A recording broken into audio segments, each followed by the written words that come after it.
Today's guest, who consulted about adoption themes for the Hulu series Little Fires Everywhere, wrote an article many years ago that goes viral just about every year.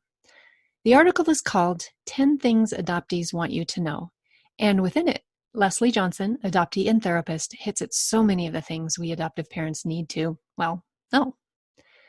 Lesli and I explore two concepts in infant adoption. One, the newborn as a blank slate, and two, the nature versus nurture debate. Adoption, The Long View is a podcast brought to you by adopting.com. Our focus is more on the marriage than the wedding. Once you fill the crib and are legally joined to your beloved child, your journey's not over, it's just beginning. We cover things you need to know now, perspectives you need to hear now. I'm your host, Lori Holden, author of The Open-Hearted Way to Open Adoption and longtime blogger at lavenderluz.com. I'm a mom through infant adoption to a daughter and a son, now in their late teens, and it's been a ride. Think of any road trip you've taken. There are ups and there are downs, and it's always an adventure. You're always glad for the trip, but afterward and during, you might end up thinking, if only I knew then what I know now. So, here we go. With me today is Lesli Johnson, MFT. Lesli is a licensed marriage and family therapist and coach specializing in adoption and related issues. Her clients include all members of the adoption and foster care community, adoptees, adoptive parents, waiting parents, birth first parents, foster parents, and families. An adoptee herself, Lesli's personal experience enables her to connect with this community in a unique way. Lesli is a certified EMDR therapist and trained in brain spotting and the trauma resiliency model. In addition to her work in private practice, Lesli provides coaching services both in office and virtually to adoptees, adoptive parents, and birth parents worldwide. She facilitates virtual healing courses and adoption support groups and conducts adoption awareness and education workshops in schools, universities, and mental health settings. And I've had the privilege of attending several of those. Lesli also consults on film, television, and creative projects that have adoption-related themes. Lesli, welcome. Thanks, Lori. It's nice to be here. Great to have you. Can you tell us briefly your story of becoming an adoptee, the thing that happened to you? Becoming an adoptee. That's a great way to word that question. I was born a long time ago, and my birth mother, Candace, she was part of the baby scoop era, right? So she got pregnant when she was 19. She hid her pregnancy from her parents, and her family. And when she was about 8 months pregnant, she was sent away to, when they found out she was pregnant, she was sent away to have me. Let me just interject here. Baby scoop era has those elements that you're talking about. Right. It was in the 50s, 60s, 70s ish. Yes, I was born in 1967. Yeah. And it involved women in unintended pregnancies facing a lot of societal shame and secrecy, not a lot of choice, and being whisked away to not bring further shame on the family. Is that a way to? Okay. Yeah. All right. So go ahead. So she was sent away to finish out her pregnancy. She had me. She wanted to figure out a way to keep me, but both her family, her parents, and also my biological father's family made the decision that wasn't going to happen. So I was put in foster care. And when I was about 3.5 months old, my adoptive parents adopted me. So that's how I came to be an adoptee. And did you experience search and reunion? I did. So in my 20s, I contacted Department of Children and Family Services to see if I could get information about my birth parents. And California, the state that I was born in, has closed records. They're still closed. So, which means that when records are closed or sealed, adoptees have no access to their original birth certificate. So I did get some general information then. I was also told that there were letters that my birth mother had been sending since I had turned 16, that were in my file. But again, I couldn't have access to that. So I didn't search for my birth mother, but she searched for me. And we have been in reunion since I was about 26 years old. And how about birth father? She helped me find my birth father probably about 15 years ago. And we found that he had died when he was really young. So I've contacted some of his family members. He was one of 6 siblings, but I wasn't able to meet him because when I found that information, he had already died.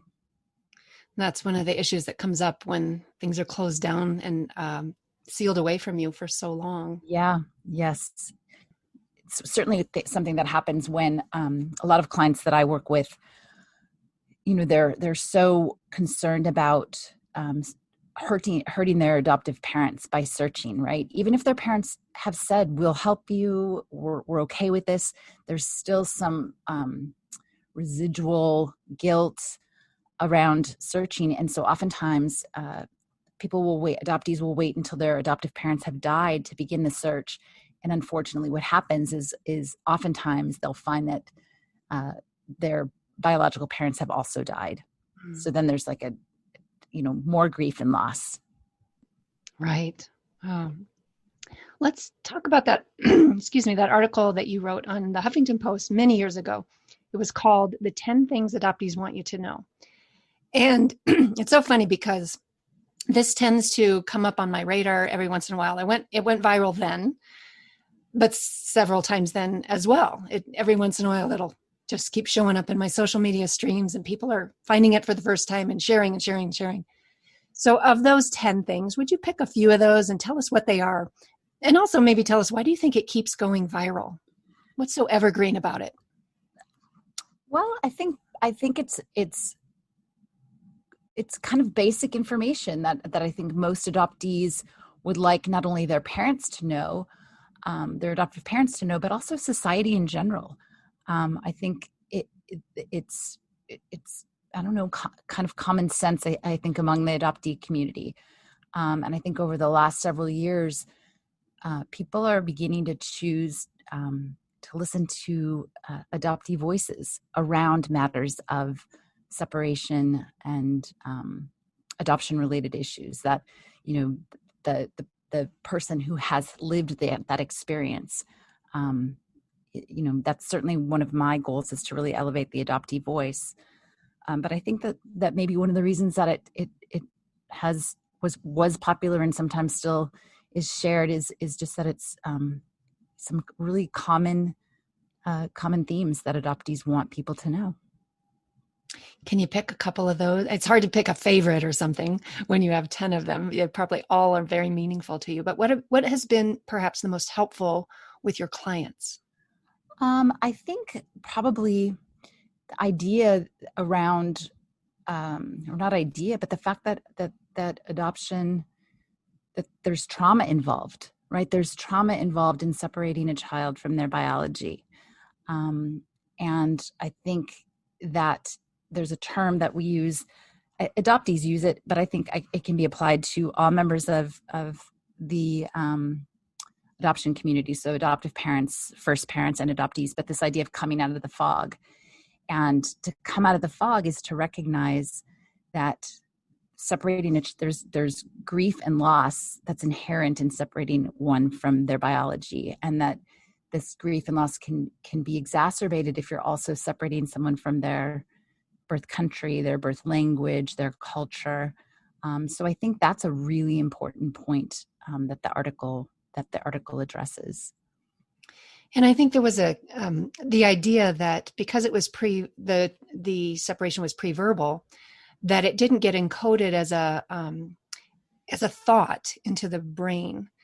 But in the work that I've done in hospitals, we can see that when everything about the environment changes at that moment of placement, the gait of the mom, the sounds of the mom, the heartbeat of the mom, the sense of the mom, all the sensory input changes. That is encoded as a memory, maybe not a thought, but a memory. Right. So if we think about like you said, baby knows in utero, baby knows the sound of mom's voice, the gait of her walk, the external sounds of the environment. And when baby's born, baby needs familiar mom to soothe him or her. And when that separation occurs, it's feels dangerous for the baby, right? So the levels of cortisol, the stress hormone, increase. And again, baby needs familiar mom to act as that soothing agent. Um, and because there is no language, the language centers of the brain haven't developed. There are no words to describe that event, but it is encoded in the nervous system, and we call it an implicit memory. So implicit memory, so a lot of times my clients will come in and an implicit memory is there are no words to describe it. Again, it happened before language. If the separation happened before the language centers of the brain, so around 3, it's encoded just sensory only.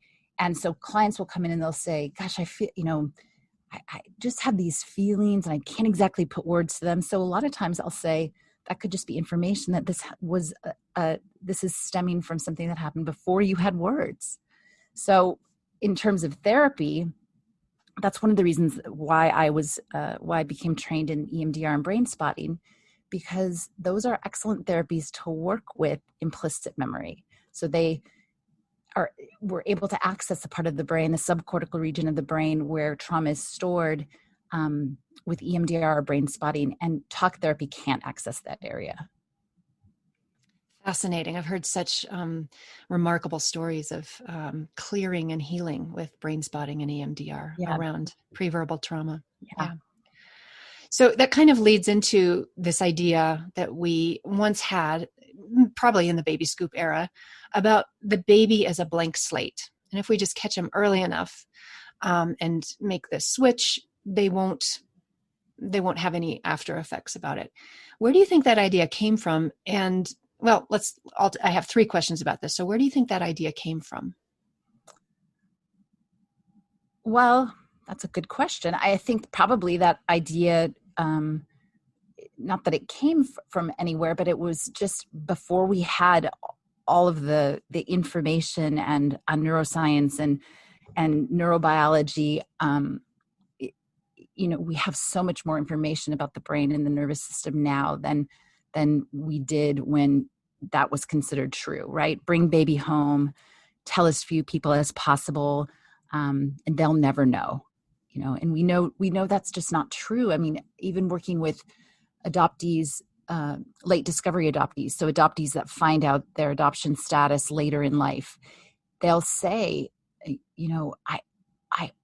knew something was different. I knew I didn't belong in this family. I just felt like something was different. So we just know that the blank slate idea is false. And it sounds like a case of, now that we know better, we need to do better with that new information on brain science and development. Yeah. So we had this idea. It was misguided. It was wrong, but nobody had bad intentions of using this policy or using that notion. But what policies did the blank slate baby lead to? What policies did the blank slate baby lead to? Yeah, this baby is a blank slate, so we're going to handle adoption in these certain ways. So we're going to pretend it didn't happen. We're going to pretend that our family began when this baby came to our family rather than when this baby was born. We're going to pretend this baby looks like us. We're going to pretend this baby has the same, this child has the same genetic makeup, the same medical history, right? It really erases the identity in some respects of the child. When there's the blank slate idea, we're going to put all of our hopes and dreams and wishes for what we wanted in a child onto this blank slate. Is that kind of what? Exactly. Yeah. And all that pretending for all people involved in this, for the mother who placed, the father who placed, and for the child and for the adoptive parents, there's a lot of pretending going on. And when you're pretending, you're not dealing with what actually is going on. Exactly. And when hard, big emotions do come up, you're not very well equipped to allow them to flow and deal with them and process them and incorporate them. And so it kind of creates what I call like trauma bubbles, or, just Sure. things that over time become calcified and harder to deal with if you're not dealing with them as they come up. Right. Yeah. And thankfully, I mean, I guess when you ask that question, the reason I paused is I am so such an advocate for openness in adoption when it's safe for the child, and such an advocate of truth and transparency around adoption related issues. So when you asked me that question, I just was caught off guard that I know that there are still families that don't talk to their children about adoption and try to keep that information. But I guess the work that I do, it's very, very, very infrequent. So that's good to thankfully, hear. right? That means that we're knowing better and doing better. Right. Yeah. And I think we've answered my third question about the blank slate baby. Do we think it's accurate? And we now know it's not accurate. No. And it kind of leads into my next question, which is about nature versus nurture. That whole debate that has been going on for years, decades. And I've been surprised on my own road of the many nature traits that show up seemingly out of nowhere in my children, like a speech mannerism or a gesture or a strong preference or an aversion that can't be explained by anything other than it's in the genes. And when I started out on this journey, I held the belief that nurture, which would come from my husband and me, this would be a really big part of who my children turned out to be. And I've since found out that I was mistaken on that. And that's not to say that nurture is nothing, but it's just to say that I had dramatically underestimated nature. What do you think about the interplay between nature and nurture for an adoptee? Is there a way to measure and compare the influence of the two sets of parents? And should we even try to do so? Yeah, that's a good point. I'm not sure if there is a measure. I think it's a combination of both, but I've certainly found both personally and professionally that when adoptees are in reunion and they meet someone that's biologically related to them, maybe looks like them, they do begin to notice like, oh, gosh, that's where I got this. Or you like that, I like that. And it can be really validating. It's a form of mirroring, but it can be really validating and help an adopted person kind of again put more of the pieces of their puzzle together. And so I guess to answer, I think it can be it's a little bit of both. And I think as the adoptee grows up, the adopted child grows up, and they nature nurture, how do they want to integrate the two, in further forming their identity? What would you say to adoptive parents who are working with you and they have feelings about all that nature and it makes them feel maybe diminished? What would you say about that? Well, I guess that speaks to, and I'm curious when you say diminished, I guess it speaks to one thing that I really encourage is, adoptive parents really doing their own work before they adopt, and continuing to do their own work and educating themselves around adoption related issues throughout the process, and keeping themselves educated as their child grows up. So that might be what I would talk about. I would want to explore, the hows and the whys of their feelings around their child's biology. Bring it out into the open, right? Yeah. Which is, open adoption means so much more than just the contact. It kind of means being willing to bring things out into the open when they come up. Absolutely. And I would, your book is one that I recommend all the time, because I think it explains so beautifully the varying degrees of openness. Because I think sometimes parents think, oh my gosh, open adoption means, there are two extremes. We send a picture a year, or, we're having holidays together. And there's so many, I don't have to tell you, you wrote about it, but it's so helpful to make it known that there's so many places in between. And even if you don't have contact for whatever reason, Right. temporarily or permanent, you can still have openness with your child. And that's Exactly. really the deeper goal than having contact with birth parents. Exactly. And it's so, so, so important, because kids are thinking about their biology. They're thinking about their birth parents. They're wondering if they have siblings. I mean, they are. They absolutely are. Yeah, you wrote an article once called "Adoptees Are in Reunion, Whether They're Searching or Not." What do you mean by this, and how can that be? Well, what I mean is, I think parents will sometimes say, we told our child they were adopted, and we told them if they ever have any questions, they can come to us, and we'll be happy to ask. But what I always say is, kids aren't going to come to you. Your kids aren't going to come and ask you questions unless they're really sure that you're comfortable with the topic. So I encourage parents to bring it, oh my gosh, you are so good at baseball. Dad and I are terrible at sports. So, Sally, your birth mom must have been good at baseball, or maybe your birth father, Ron, was good at baseball. So you're bringing up, just so they know that it's on your radar. But to that point, what I mean by adoptees are in reunion, whether they're searching or not, is kids especially are thinking about it. They're wondering if they're in the supermarket, if their birth mother, ran into them, would she recognize them? Do they have siblings? Are their parents alive? So I was working with a client once, and I have permission to tell this story. But he was having trouble in school. He was 8 years old. He was having trouble in school, and his parents wanted me to work with him. And he was adopted. And so I always see parents first to get a good history. And I ask them how they talk to him about adoption.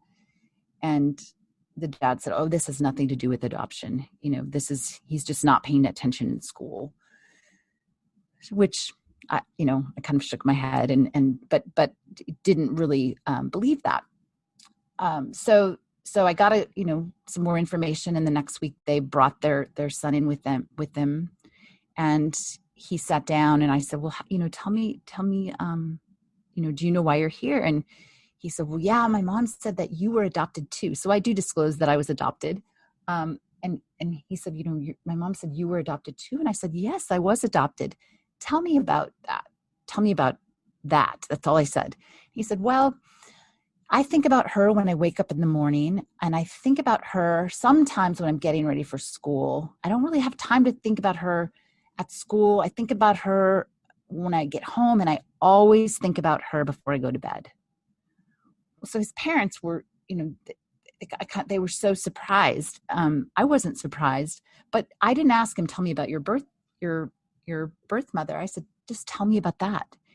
And, he went on to talk about wondering if he had, like I said, wondering if he had siblings, how many. He had developed this whole fantasy of when he would meet his birth mother, where they would go for ice cream. So he was in reunion, right? So we talked more about it, and his parents were able to give him some information that they hadn't given him. They were able to share a picture of her, and, no surprise, he was, able to focus better at school. Right. So there was a direct relationship, because I'm guessing he was, thinking about this at school too. That mind chatter based on that Yeah. forbidden thing that wasn't accessible to him. Right. Yeah. Right. I've heard a name for that technique that you mentioned, to sometimes try to bring up adoption in a very non-threatening way. I've heard it called dropping pebbles. Oh, that's nice. I think a woman named Holly Golden came up with that. And so adoptive parents just once in a while say something like you were saying, like, oh, I wonder if your birth mom is good at this, or Yeah. I wonder if your first dad has this trait too, or, oh, look, we're driving by the hospital where you were born. Right. And sometimes, that just gives them a chance to pick up the rope. Yep. And engage with you in a non-threatening way if they want to. And just because if they don't, it doesn't mean you stop doing it. Right. You keep doing it once in a while. Right. Right. And kids eventually will say, they'll either say nothing, or they'll engage, or they'll say, stop talking about that, so, but whatever the response or non-response isn't a cue to stop bringing it up. And what can parents do to feel safe to the child, to feel safer? I mean, everybody wants to feel safe to their child, but what are some of the things that we adoptive parents sometimes do that can shut our kids down when they may want to open up about something?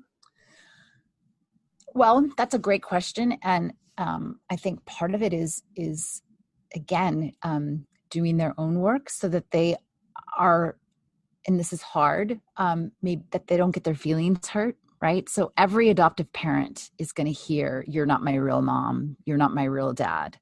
Everyone. I can't think of one parent that I've worked with who, and even parents that I haven't. I mean, my own, my own mother heard that.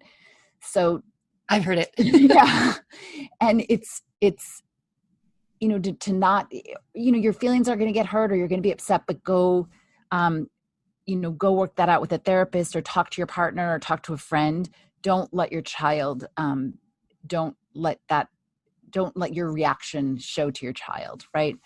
So that's one way. Being open when they ask questions, right? Being open about, again, setting the stage where you let your kids know that they can talk with you about anything, adoption related and anything.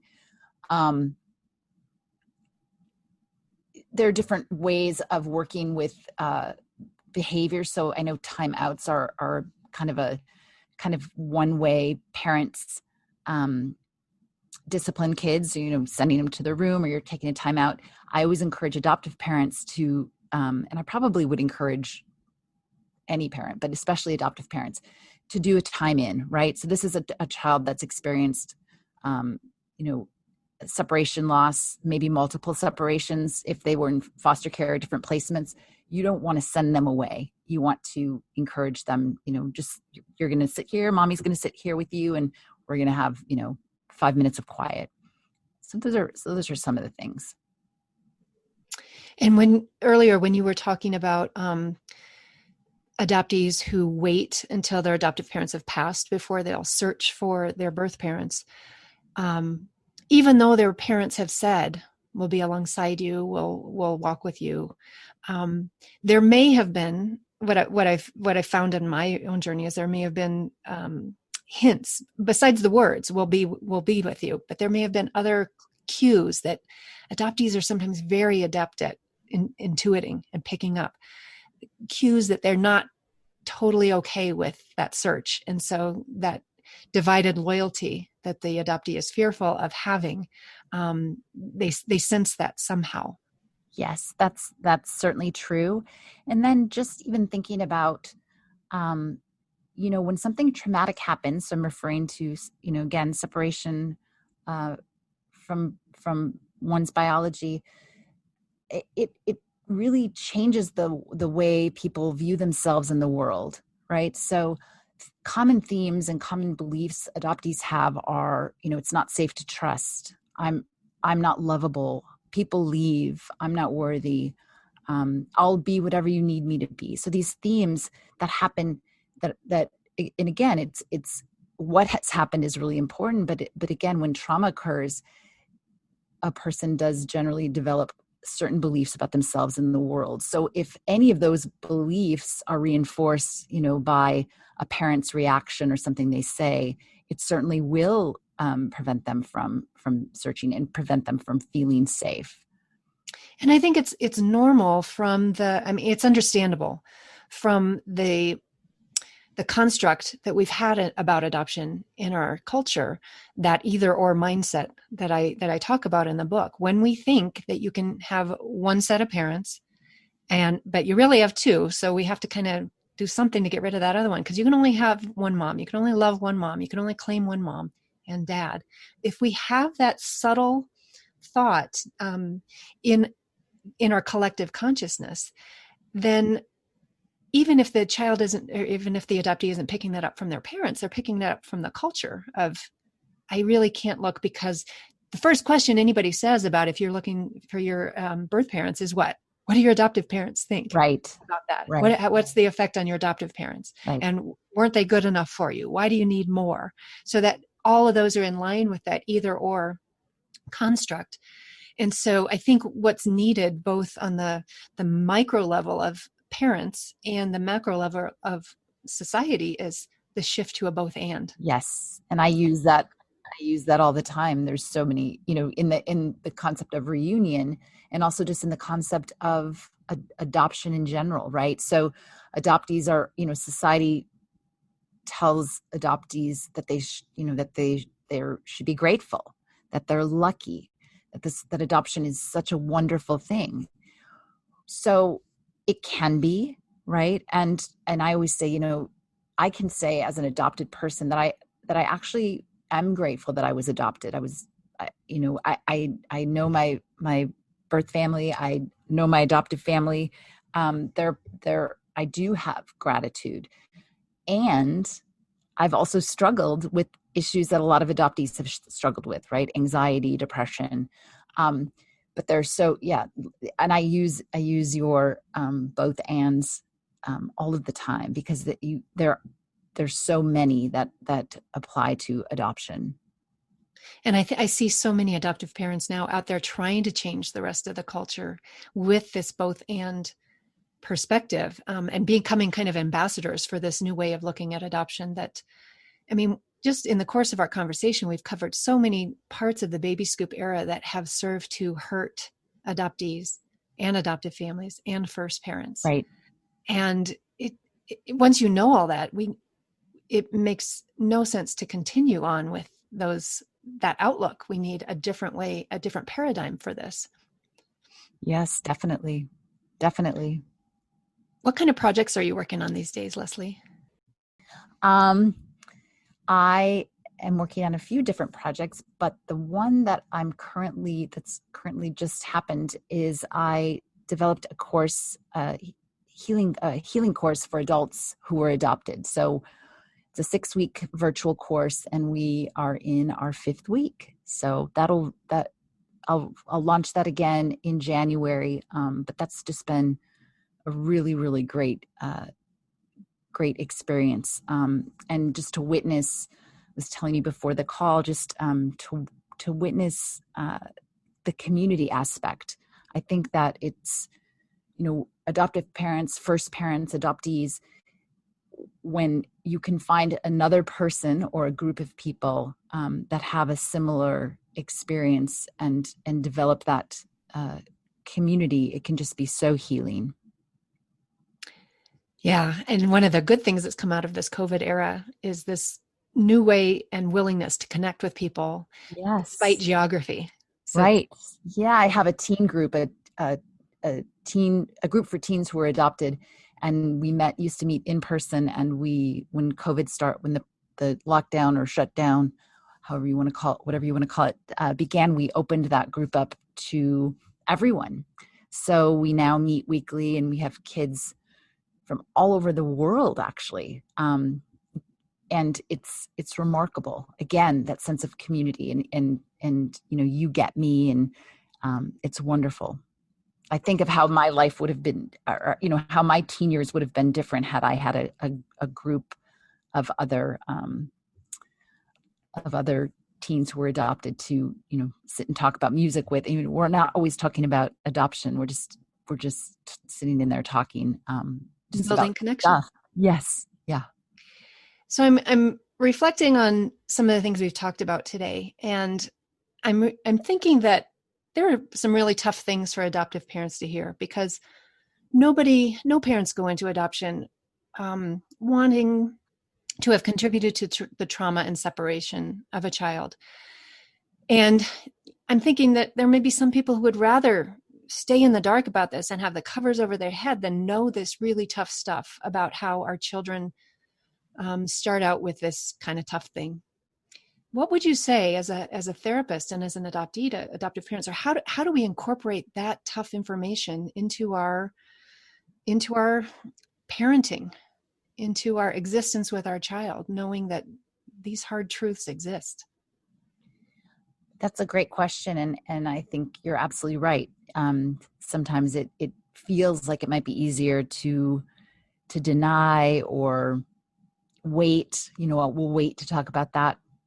And what I encourage parents to do is with the notion that I believe parents are their child's best advocate, right? So get comfortable with all parts of the story, and get comfortable with this. Your family started with this incident that was separation, and there is going to be grief and loss that are inherent in that. And when I say get comfortable, I don't mean get comfortable that it's okay, but get comfortable talking about it. And if you're not, find a group or find a therapist that can help you with the language. And because the earlier parents start talking about it, the better. Because you're letting your child know then that you are a safe place, that you can handle whatever they bring to you, and you're helping them, helping them begin to form an identity, their identity. And I think that talking is so important on two different levels. One, because they're hearing it from you, and two, because you're saying it.